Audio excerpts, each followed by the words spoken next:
I grew up watching HGTV, and it has always been a dream of mine to be an interior designer and to have my own renovation show. But for the longest time, I felt like I wasn't able to do that because I didn't own my home.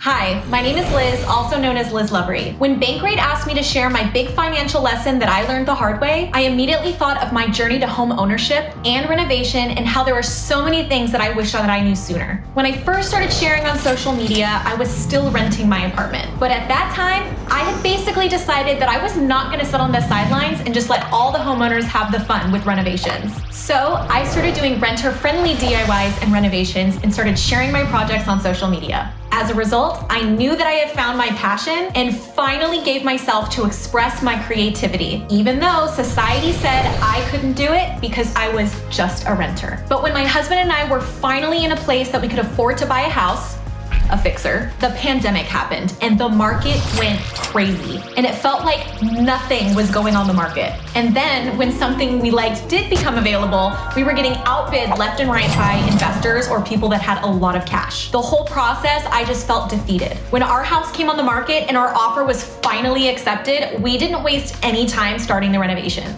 We were also getting married 1 month after escrow closed. So planning a wedding, buying a house, and starting a renovation was not ideal to happen all at the same time. We had a lot going on, and the chaos of life prevented me from focusing on the details of our renovation, and most importantly, the budget of that renovation. When it came to the renovation, there were a lot of unknowns when it came to understanding the cost of things from a holistic perspective. For example, there are a lot of places that you need to allocate your budget towards that you might not think of, especially if you're a first-time homebuyer like myself. I've learned that there are 3 different categories of a renovation that you need to take into consideration and be budgeting for. The first category is having anything to do with the structure of your house and all the costs associated with it. This can include anything from demo and cleanup, dump fees, structural changes, framing, foundation, floor work, replacing windows, doors, drywall, you name it. Basically anything that makes the house livable. The second is anything that makes the house function,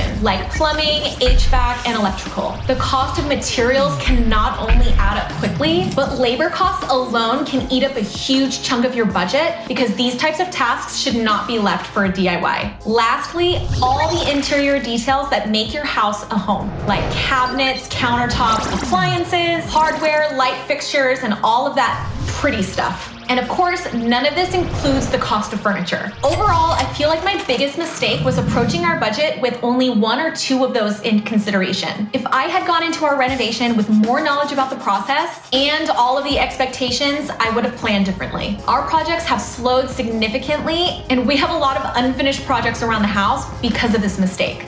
I want everyone to learn from my mistake and learn the importance of budgeting before tackling a big project. We would have been able to avoid some of those problems in our home renovation if we had done that. In the future, I'll be sure to adhere to a strict budget and give myself a contingency budget to allocate for unexpected costs along the way.